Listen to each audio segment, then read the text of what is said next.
What's going on, everybody? This is a very special episode of the Kristian Harloff Show here today. So we're not live, obviously. So what we wanted to do, well, at least what I wanted to do, I don't know who we is. We. Well, I guess you know who we is. Me and Jonathan. Jonathan's helped me edit this. So we decided we're going to do a review show here today, and then we're going to go over the things that I've seen and kind of break down some of the stuff and do like a kind of old school, maybe, I don't know, a schmoes special. I don't know what the hell it is. It's just like, maybe we experiment with this. You guys like this? Maybe we'll do more of this. Because I wanted to cover, obviously, one of the big releases that's coming out this week or in general, and then just some of the other stuff that I saw. It might be stuff that already came out that I didn't have a chance to talk about, and I want to go over it. So we're going to be talking about quite a few movies here today, and I hope you're along for the ride. So let's get into it. By the way, if you're brand new to the channel, you've never been here before, subscribe to the channel. Click like, comment. I might start doing these on Wednesdays, guys, girls, everybody. So get on board with it. Let me know if you like this, because this is going to be a review show. We're going to cover quite a few movies today, and that's it. So let's get into the first one. Zootopia 2. Zootopia 2 is a movie that I was very excited to see. I was pumped to see it in general. It's one of my most anticipated as far as animated goes, for sure.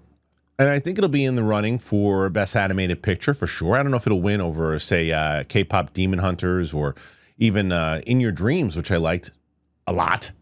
But Zootopia 2 coming out this weekend, and this one, it's got a hell of a cast, man. It's got a hell of a cast.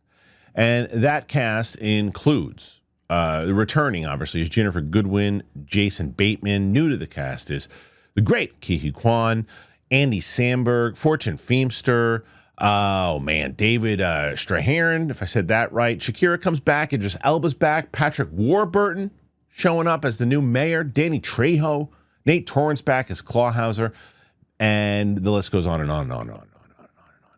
So this movie, to me, is a very solid sequel. Now, I did a non-spoiler review of this one. There's going to be a lot of kind of repeating bits on this one, but to really dive deep into it is that let's push the criticisms out first. Let's go with those first, because overall, I really enjoyed this movie a lot. So a couple of things that maybe I said, okay, what did I like about the first one? Maybe that I liked a little bit more than this one. Now, I'm going to look right now. The runtime of Zootopia 1 is 108 minutes. So that is, let's see.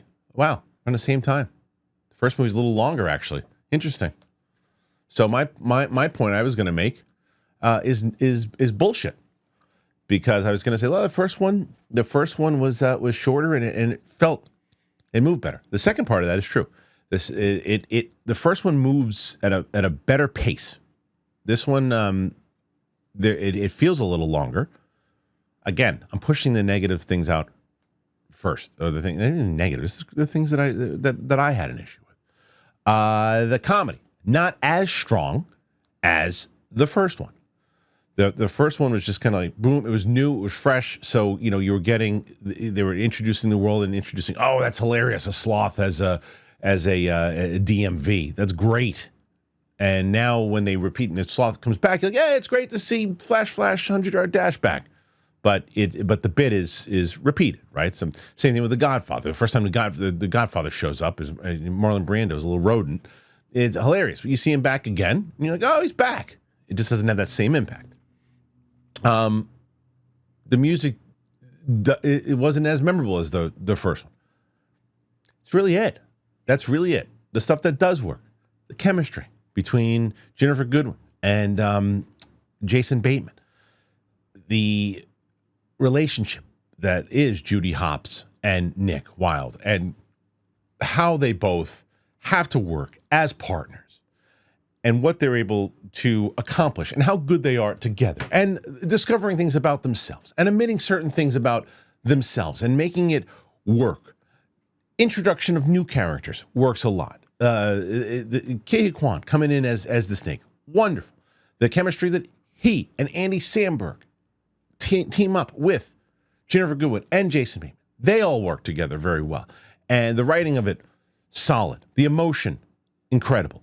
So there is so much as a sequel that, and I've mentioned this before, mention it again.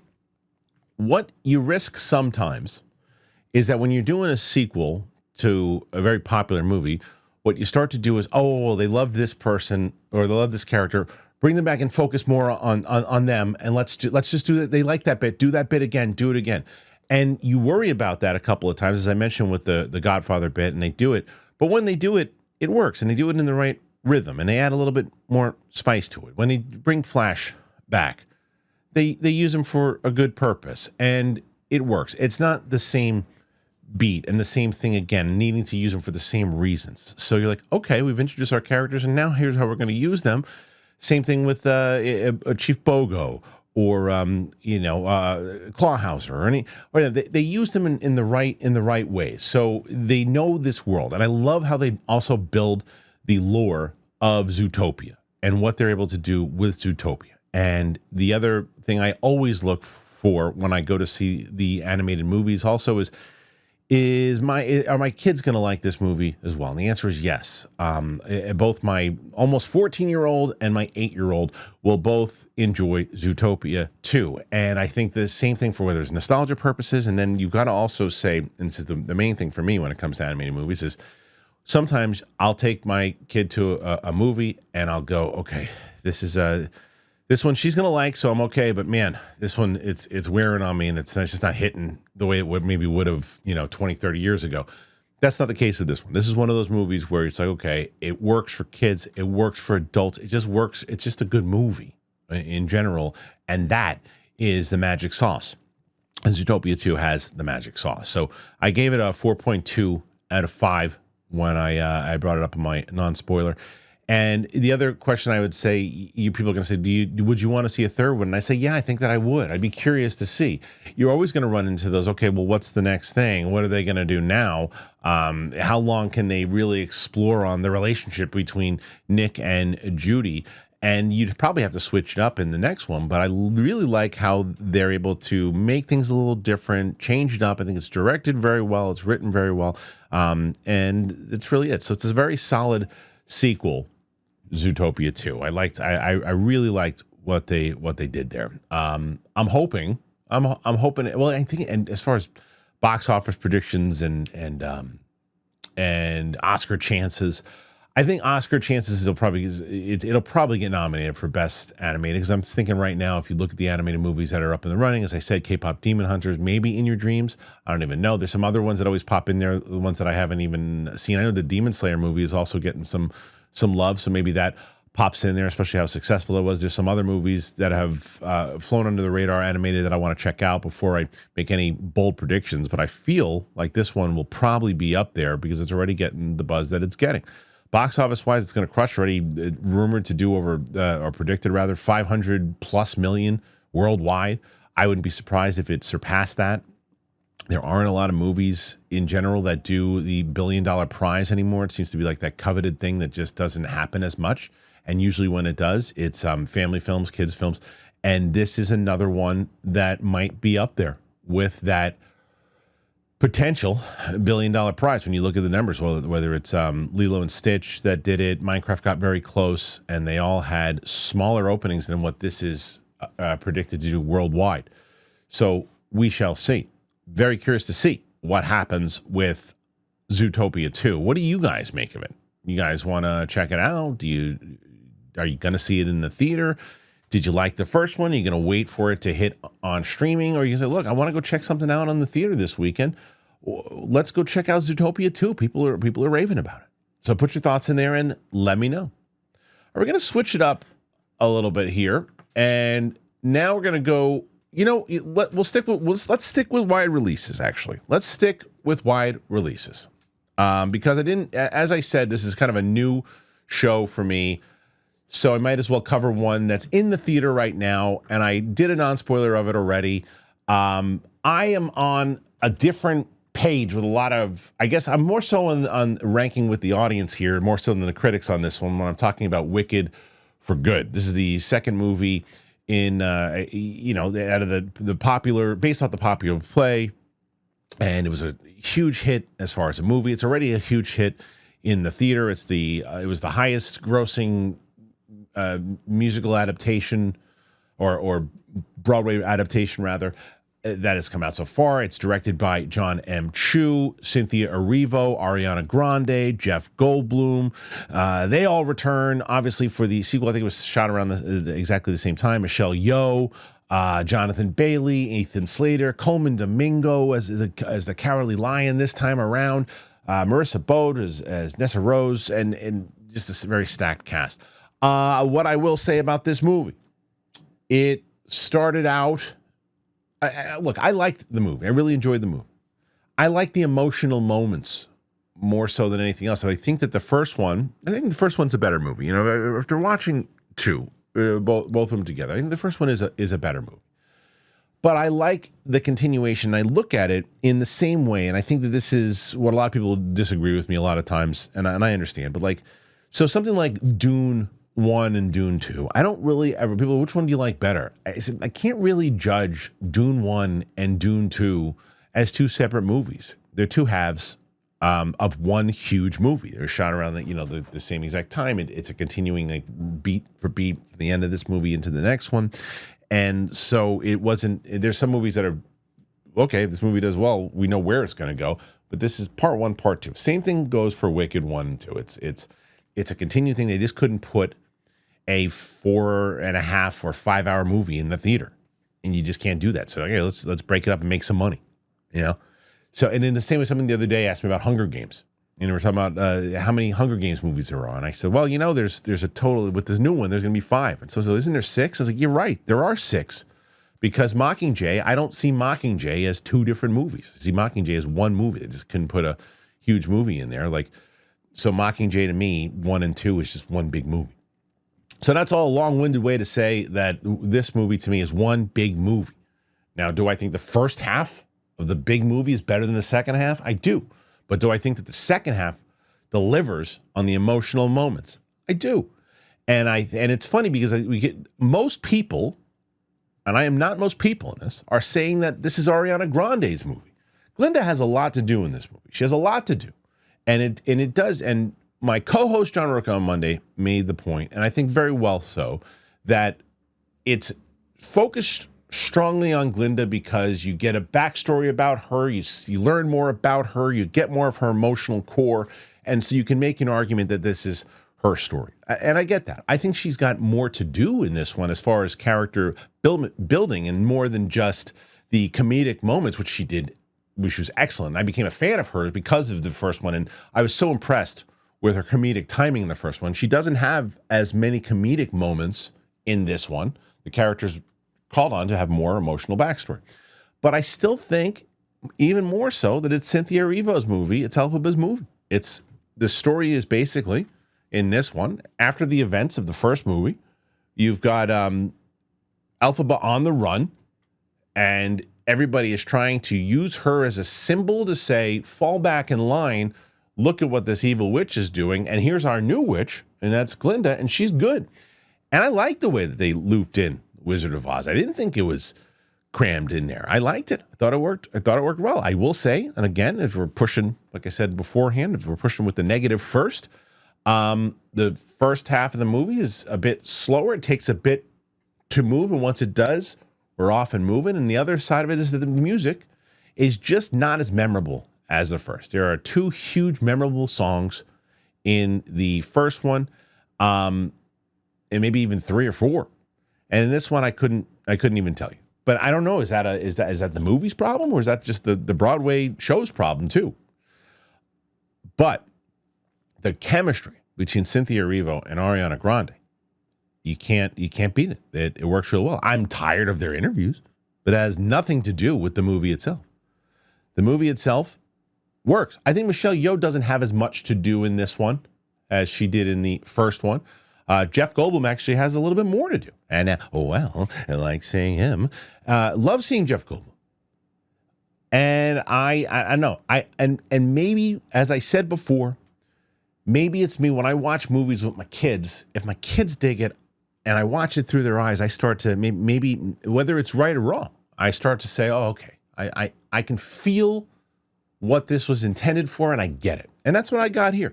So overall, where am I going with this one? I would say probably 3.9, 3.8 out of 5 for Wicked 2. But I liked it. I dug it. And I think that it's again, solid sequel, good, not even sequel, solid second half to one big, huge movie. Did you guys see it? Do you care? Do you not want to see it? Do you, I'll wait for it when it comes out on streaming, or I'll wait to see the reaction when you and Sam do it. Put your thoughts in there. Let me know. All right, we got some more reviews and more movies coming up in just a second, but I got to tell you about some of our good friends. I have, man, I'm so excited because 1-800-CONTACTS, Cash App, they are just the best. So if you haven't already, check them out. Let me tell you about them. I'm going to talk about True Classic also, man. We're True Classic all the time. So let me tell you about these three, and then I'll be right back with some more. Check it out. Okay. So you ever have that last pair of contacts panic? I was talking to my buddy who was telling me they had the panic all of the time. I was just with him. The gym had it. But put them on to 1-800-CONTACTS, which is amazing. So they don't even worry about the bulky glasses anymore. He's so excited to have these when I turned them on to him, because he said it's the only major contact lens retailer, and you can renew your prescription online. You can get your contacts. You get them fast. 1-800-CONTACTS. It has fast, free shipping, and delivers the same contacts that your doctor prescribes right to your door without ever leaving home. So for over 30 years, 1-800-CONTACTS has been the leader in online contact lens delivery, with millions of contacts in stock and award-winning customer service. Here's what sets them apart from everything else. They offer fast, free shipping on every order and have over 100 million contact lenses in stock. Holy moly. Ready to ship from their distribution centers across the country. Free returns and exchange means you can order confidently. They even offer unbeatable perks like free torn lens replacement. They provide a way to renew your contact lens prescription from home with their online vision exam, Express Exam. It takes less than 10 minutes and gives you a doctor-issued prescription you can use to buy contact lenses. They have extra discounts for new customers on their site. 24/7 customer service is there if you ever need help, day or night. Getting contacts, it doesn't have to be a hassle, I promise. Let 1-800-CONTACTS get you the contact lenses that you need right now. You got to order online at 1-800-CONTACTS.com or download the free 1-800-CONTACTS app today. You know how much I love talking about Cash App and why. Well, here's the thing that you should look out for. Some people go, well, what are the common red flags that I should be aware of when I'm sending money to someone? Because I think that everybody has at least fallen for a scam, gotten close to falling for a scam. I know that I did. It was the worst. So the best is Cash App is a built-in card security, and it keeps your money safe. When you get the Cash App card, not only do you get access to a ton of perks and benefits like exclusive early access to nationwide concert pre-sales, discounts on popular brands, you get security, extra security, with the power to instantly lock or unlock your card right from your phone in just one tap. And if something suspicious happens up on the card, Cash App has got your back by automatically declining the purchase, sends you a heads up to confirm if it is you or not. Now, behind the scenes, you can rest assured knowing that your account balance is protected 24/7 fraud monitoring.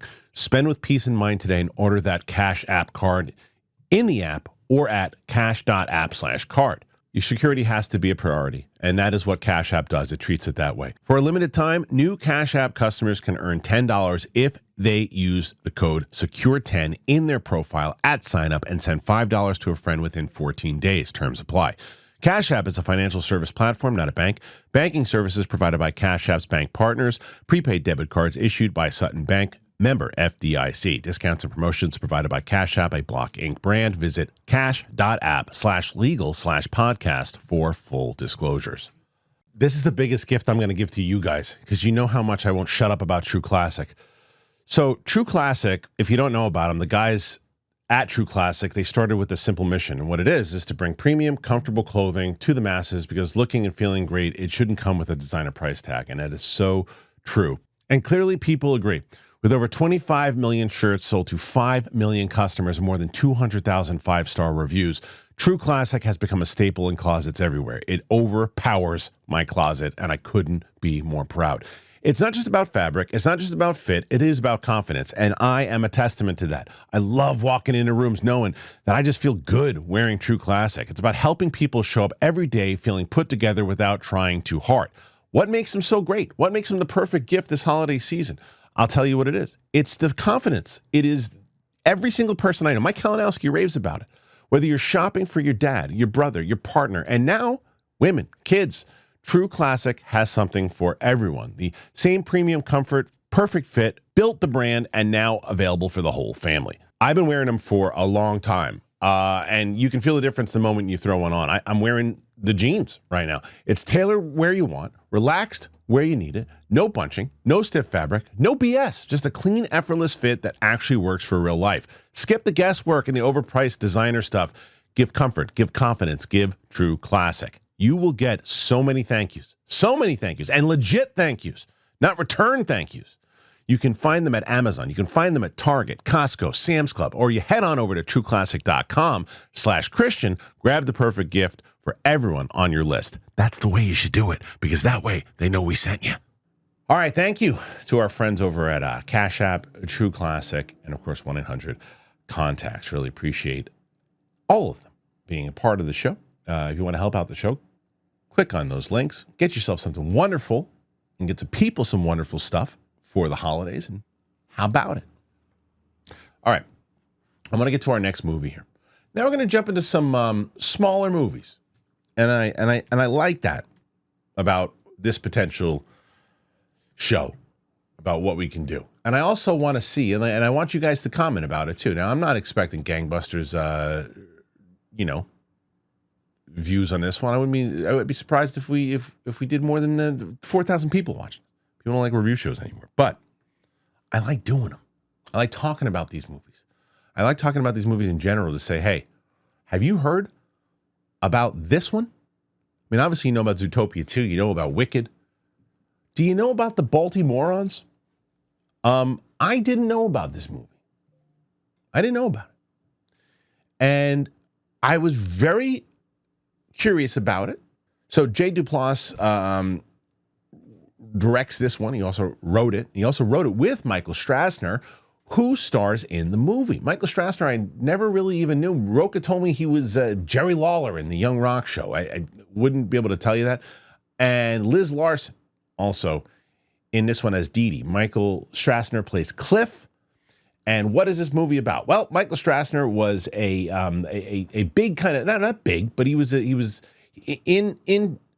his city. He is a sketch comedian. Things go wrong in his sketch comedy world, and something happens in his life. He was a former alcoholic, and an event happens, kind of changes it. He's sober, and so it's Christmas Eve. And he and his fiance are going to their house, and something, again, an event happens where he's forced to go do something. And in that process, he meets Dee Dee, and the two of them go on this adventure together in Baltimore, and it is charming as hell. It is, and why is it charming? Well, because you have these two lost souls in both Dee Dee and Cliff, and they both have. Cliff is the younger man in the relationship, and again, when I say relationship, I'm just saying these two people who meet each other and have to go through this adventure through the city. And I don't want to give away anything, but whether it's the first thing they have to do, right, and then the second thing they have to do, and then leading into the third, and it's like these little vignettes of things that they have to do, and they do together, and you see their chemistry building and forming. And it's because of the chemistry between Michael Strassner and Liz Larson. And to me, knew nothing about either one of them.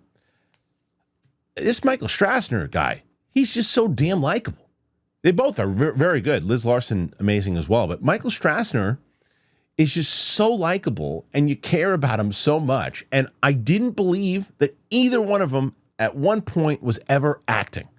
And that, to me, is what makes a movie very special. And I'm like, okay, they feel like they're performing. Like, they did not feel like they're performing. I felt like I was watching these two people forming this relationship, going through these things, and it felt real.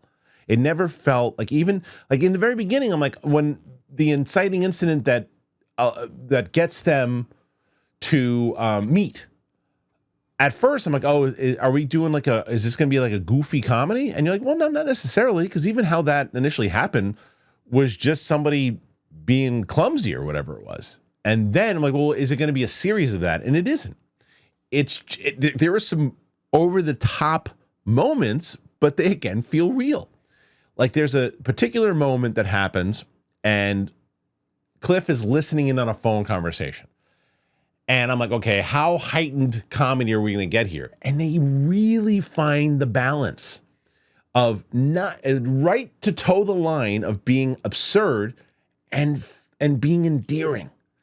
And I just was like, oh man, I'm really liking where we're going here too. And I think that Jay Duplass does a great job of telling this story. And I was pleasantly surprised with this film. I loved it. I really did. Love it. And especially with it is not easy to get people on board with a movie with a cast that you just don't know.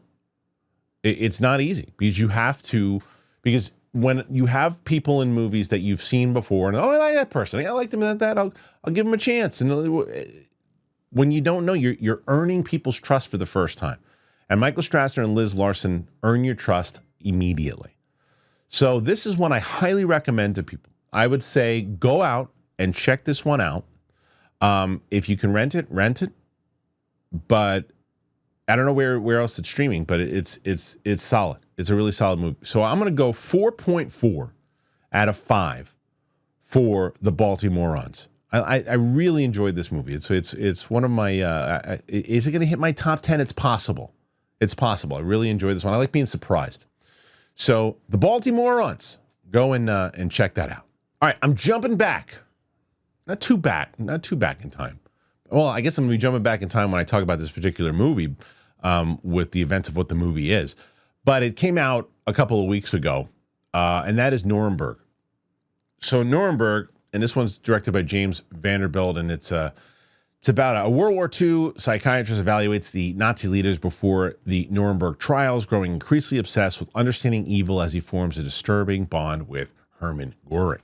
Now, this takes place, it jumps back. The second this movie starts, you're getting the end of World War II after Hitler has taken himself out, and now the Nazis are starting to surrender, and we see the capture of Hermann Goering. And Michael Shannon is in this one, Russell Crowe, Rami Malek. And again, let's start with the first thing that I like this movie. I like this movie a lot. Now, let's talk about the negative stuff. I really enjoy Rami Malek as an actor. I do. I think sometimes he's a little over the top, and I think sometimes he yells too much. And I think he yells too much in this movie. But I think he's also solid as the doctor, as he is Douglas Kelly in this one, who has to form this relationship with Russell Crowe, who is playing Hermann Goering, who is Hitler's number 2, and the psychology of it. And it's basically, okay, here's this really smart leader of the Nazi party who was he was Hitler's number 2. He was in charge once Hitler was gone. This guy was in charge of it all, even though it was the end of the party itself. But this guy was in charge. He was the guy. So they want to put him on trial. They're going to put them all on trial, and it's not like today where everything is broadcast and everything too is like this is like essentially the form of NATO, in the form of like a big world trial, and they have to get it to fly. And it's Michael Shannon as Justice Robert H. Jackson who is running the show and saying, all right, myself, Richard E. Grant, anytime you pair those two up together, and John Slarity makes an important performance. I love John Slarity in this as well. But they've got to be able to get Hermann Goering and his lackeys. They got to put him on trial, and they got to prove that these disgusting, horrendous things that the party did. It wasn't all the footage and all the things that we have. There is a very effective and probably will never be able to watch it again moment that happens in the trial where they show the horrific crimes against the Jewish population in Nazi Germany. And they show a lot of real footage, not an easy watch. It's essentially them saying, this is what this monster did. Now, what Russell Crowe does excellent in this is showing the kind of charisma and manipulation of what Hermann Goering can do. And he's got to do that with building this friendship or understanding, rather, with Douglas Kelly, played by Rami Malek. And the back and forth between the two of them, to me, works. It's a little slow at times, and I think that there are some people who are going to watch this and go, I was bored. I get it. I was kind of locked into it, but I can understand that. But it's like the cat and mouse thing of how that's going to work in general. And by the time we get to the trial, are we locked in enough to say, okay, I am invested enough? I mean, obviously we're going to be invested in it because of the history and what we know, and we want to see the bad guys lose. But there's a lot of stuff that I didn't know inside of this. I mean, I was aware of the Nuremberg trials, but I wasn't as familiar of what actually happened with Hermann Goering. And there are things in this movie that when you get to the end of it, you might not be as satisfied with maybe what you hope to happen, because real life is real life. So I like that they went in that route, but there was a lot of times that I thought that, again, the chemistry really worked. There were a lot of times I thought we maybe could have trimmed like 10 or 15 minutes, but I enjoyed watching this movie. Now, is it the awards contender that maybe people were hoping for? I don't think so. What I will say is Russell Crowe should be considered for Best Supporting Actor. He really, you see why he is as big of a star as he is and why he's as talented as he is. Michael Shannon's very good in the movie too, but award nomination, I would say Russell Crowe is probably the performance to look at here. Overall, I'll go, I'm going to switch it up from the 5 point. I'm going to go to the 10. I'm going to go 7.8 out of 10 for Nuremberg. Thought this was a solid movie, good history lesson, at least for me, in catching up. I like World War II, and if you like World War II movies, I think you'll definitely like this. If you're not a big World War II movie fan, and this is more of a trial movie more than anything else. There's not a lot of battle scenes and anything too. So just to be aware there. Okay, so have you heard of this movie? Do you want to see this movie? Do you care? Put your thoughts in there. Let me know. Very curious to hear your thoughts. All right, let's move on. This is one that's coming out soon. It actually comes out on December 19th. So a little early review here for everybody. And so I was getting people to say, hey, look, have you seen the trailer for Bradley Cooper new directed piece, Is This Thing On? People are sending to me because I did a pilot back in the day. Jonathan, you show footage of this pilot. And it is called Grasping at Straws. And it was essentially about this guy who was in his early 30s late 20s. And he finds out his girlfriend's been messing around with him, becomes a stand-up comedian, and finds his rhythm there.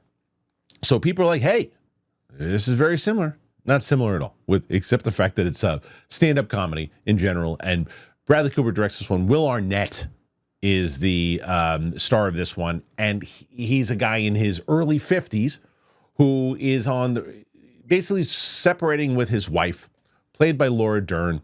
And during that time, he discovers stand-up comedy. It's not based in the comedy club itself. There are scenes in the comedy club, but it's really about this guy coming to grips with who he is, understanding stuff about himself, understanding stuff about his wife, the relationship itself. It reminded me more of Eternal Sunshine of the Spotless Mind than it did anything that I did. And when I say that, not as far as style and premise, but more so in just really portraying what a real relationship is. And that's what Bradley Cooper is able to do with this. And Will Arnett, who I'm not going to say I'm not a fan of Will Arnett. I've just never been like, okay, Will Arnett's in this. I can't wait to check it out. Will Arnett is phenomenal in this. This is the best I've ever seen him. I've become a fan of Will Arnett because of this movie, because it is on him to take you through the journey of this guy to say, all right, here's a guy, and they mentioned this a few times, and I think this is what's really good in the writing, that the character of Alex Novak was a guy that in his early years was the life of the party, the funniest guy in the room, and just became sad. And it wasn't necessarily because of who he married. It was just the choices and things that life brought upon him, and maybe he didn't accomplish in his life and other things, and he became sad. Laura Dern is an ex-Olympic volleyball player, Tess Novak, and she is also going through some struggles and other things within herself. And as they were, again, very good in the writing, showing how they were the couple, and everybody thought that they would be the couple that stayed together forever. Well, that's not the case. They're dealing with this split up. They're dealing with not being happy and understanding it was nothing that either one of them did. It was just one of the it's just not working out. So they're both going on their journey. But it's Will Arnett that you got to watch go through this idea of going, okay, you know what? He goes out, and I think he goes to get a drink one night. He either has to pay to get into this club, or he's got to sign up to do the open mic. So he signs up to do the open mic. And when he's there, he discovers, hey, I like to do this. And I also like, what I really dug about it is and from someone who did stand-up comedy for a very long time, and watching how open mics and other things work, I was right away going, okay, let's see how real this is. He didn't go up there, and he wasn't the funniest guy in the club. Just because you're funny in the room doesn't mean you're going to be hilarious. But he had presence, and he knew how to, and he was developing things. And even the comedians are telling him, like, you're a terrible stand-up comedian, but you're trying, and you're going there. And he catches the bug, and you see that, and you understand it. And I understood it as performing for as long as I did, saying, okay, this is real to me. As they're in the Comedy Cellar and they're discussing, and there's good cameos, like Dave Attell shows up in there too, and the vibe of the comedy club. And you can tell that Bradley Cooper really is like got his claws into New York now, which I love. There's shots of like Grand Central as they're moving through, and they're passing through Grand Central, and there's inside the comedy club, and he really brings it to life, and you can see that. And there's also some really great performances that play into the relationship side of it, that build out their friend circle, whether it's Andra Day, Sean Hayes, and then there's the family side of it, where Ciarán Hinds and Christine Ebersole play Will Arnett's parents, and his mother is more on the side of his ex-wife than he is, or she is of his, and the father's basically saying, okay, just get things together. There's really nice moments between Ciarán Hinds and Will Arnett, and it just feels real. And Bradley Cooper also plays a role in this where he's the only one you could tell. And I said this the other day on the show. He did this role to put a little bit more star power and flair into it. You could have put someone else in this role. This role didn't need Bradley Cooper. It was nice to see him when he showed up in it, but he did it. I'm in the movie. I'll take it. I'm not going to get really paid for this, but I'll help elevate it because you like to see Will Arnett and Bradley Cooper going back and forth. There's not a lot of like huge, big action.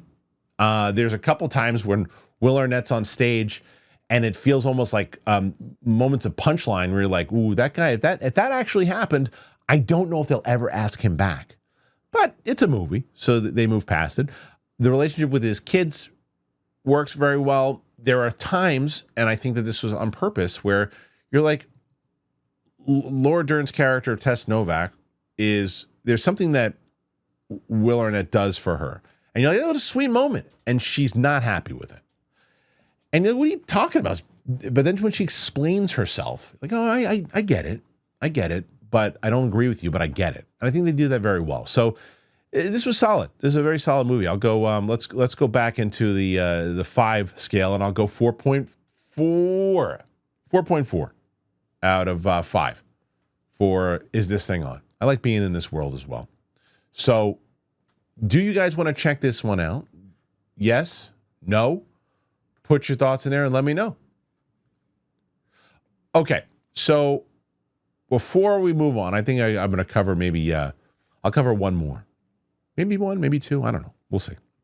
But before we do, I want to tell you guys about our friends over at Masterclass, which I have told you guys about Masterclass before. I'm going to tell you about Rougiette, and then I'll be right back. Here you go. I'm not going to lie to you. I was pretty pumped up when I heard Masterclass wanted to join the show here. I've been a fan of Masterclass for a long time, and I was and had an opportunity to listen to both the Bob Iger, Natalie Portman, so many different people who have had these journeys that you want to hear these people talk about how they got to the places that they were, certain things that you wouldn't really be able to get unless you were signed up to Masterclass. So I actually gave a gift of this to a friend, and they were so surprised with how much access and how much they learned from Masterclass. I use it all the time, and I think you guys should use it too. Look, I'm telling you about this pilot I've been working on, and when it comes to performances, that Natalie Portman thing was extraordinary. So I hope you guys check this out. Listen to some of this stuff that you can do. You can apply CIA-tested tactics to everyday life with the art of intelligence. You can negotiate your next raise with lessons from Super Agent Rich Paul or FBI negotiator Chris Voss. Spice up your life with the art of sex appeal by author and sexologist Shan Boodram. I mean, there's so many different ones. You can look and feel better with courses on gut health, brain health, skin health. Get the subscription. It is so worth it. Most people who have Masterclass have the subscription. They know how beneficial it is. With Masterclass, you learn from the best, you become your best. With Masterclass, you get thousands of bite-sized lessons across 13 categories that fit into your busiest of schedules.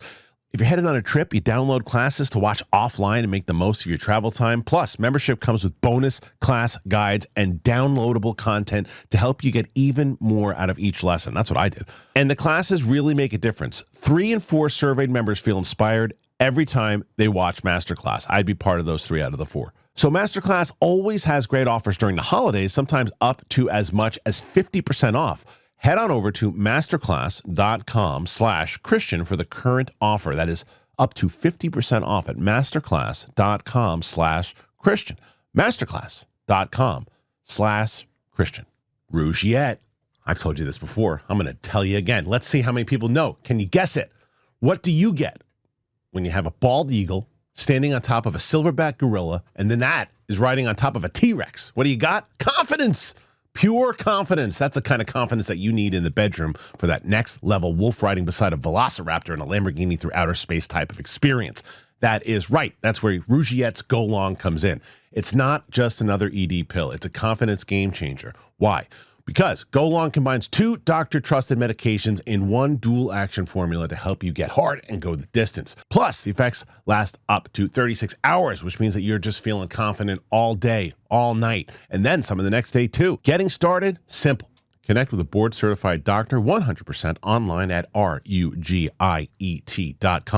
If prescribed, your treatment ships discreetly to your door. Ready to level up your confidence in the bedroom? You got to head to rugiet.com and use my promo code Christian. Get 15% off your first order. That is rugiet.com. Code Christian. You got to use my code. Why? Well, they know that I sent you. All right. Thank you again to our friends over at Rougiette and Masterclass. If you guys want to help out the show, the way you do it is you click on that description. You help us out. That's how you do it. All right, here's another one. And again, this is now if I do these specials in general, these review specials, I don't know if we'll cover as many movies as I am today because there was a few in the first one that I haven't covered that's already been out before. This one's been out for a little bit, and that, of course, is the latest from Yorgos Lanthimos, which is, of course, Begonia. This one stars once again Emma Stone, Jesse Plemons, Aidan Delbus in this crazy movie. And if you don't know what it is, 2 conspiracy-obsessed young men kidnap the high-powered CEO of a major company convinced that she is an alien intent of destroying planet Earth. So the movie is bonkers, as you would assume that it would be, because it's Yorgos. And this movie, to me, there is some... let's go with the negatives first once again. I found it and maybe it's because I know his movies now. I found it predictable. When it started, I was like, well, I'm pretty sure this is going to wind up happening. And it does. And then once you get to that actual moment, it goes so far into that cuckoo cuckoo thing that I was like, this is one of the reasons. And I will tell you right now, and you're going to go, okay, I can't take you serious right now because I love The Lobster. I did not love The Lobster. I didn't love The Sacred Deer. I didn't even finish it. Loved Poor Things. Loved The Favorite.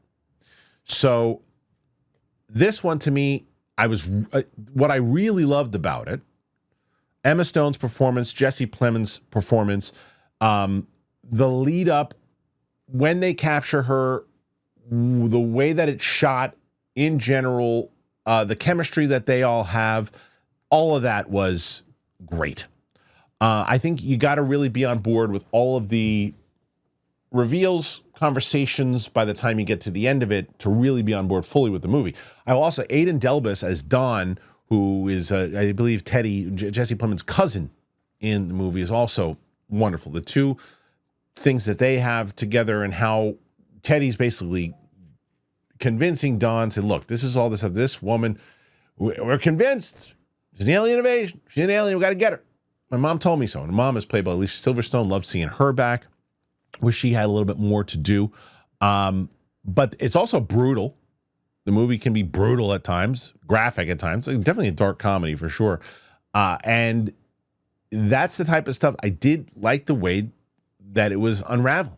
I think it's just a matter for me of overall the story, right? And it's like where I was going and where I was. And sometimes that happens to you, right? You're watching like, oh, okay, well, if this happens, then if they do it the right way, then I'll be on board.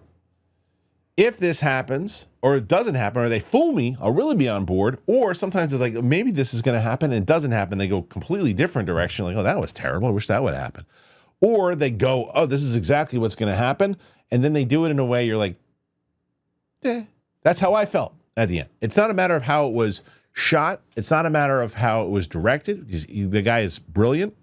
Yorgos, it's one of those things where I'm always going to check out his latest movie because of what Poor Things did. Like it's so funny because like I have such a weird relationship with a lot of his movies. Like sometimes I'll be watching and I'm like, oh, I'm so in, and like, that's this movie. But then you look at Poor Things where I'm like, oh, I'm going to turn this off. I can't even. And then it's one of my favorite movies of the year. So I love how he makes me feel as him as a filmmaker. I love the way he makes me feel. I love the continued adventures that he makes me go on every time I watch one of his movies. So that alone, it to me is it's worth a watch. It's definitely worth a watch because you might feel exactly opposite. I love the way they played this at the end, and you might wind up coming out of it going, that was great. Emma Stone will probably get nominated for this role. Jesse Plemons should get nominated for this role. His role is Teddy, and you've got to either really hate Teddy or really be on board with Teddy, and he does both of those things in this. Aidan Delbus is Don. You fall in love with him. You really do. He's just so solid in the role. And Emma Stone. You ask her, she can really do. There's really not much she can do wrong. And she shows it in this one. And what they're able to do, they're back and forth as Michelle and Teddy, Emma Stone, Jesse Plemons, or she's got to talk to him, convince him certain things, and then, manipulate, maybe not manipulate, maybe just try for survival. It's done very, very well. So overall, I'll go 3.6 out of 5 for Begonia. Did you guys see this one? Did you like this one? Did you not like this one? Put your thoughts in there. Let me know. That's my review show today. That's what I got. That's what I got for you guys today. So I hope you liked it. If you liked it, maybe, when it comes to when we don't do some live shows, maybe we'll do something like this. Have a great holiday. I am done for the week in regards to live shows. Now, Friday, we'll still do a live show, but Winston and Chris Carr will be on that show. I will most likely have some reactions coming out. I know that we got Kindergarten Cop coming out. I know that we have The Town with myself and Ming coming out. I am going to have Stranger Things reactions very, very soon with my lovely wife, Sadie. So There will be things that are coming out over the course of the next couple of days. But as far as live, I'll be back on Monday. Winston and Chris will be here on Friday. So subscribe to this channel, click like, comment. Please let me know if you like this format, if you want to see some more review stuff, because I like doing it. Thanks, guys. I appreciate it, and we'll see you on the flip side.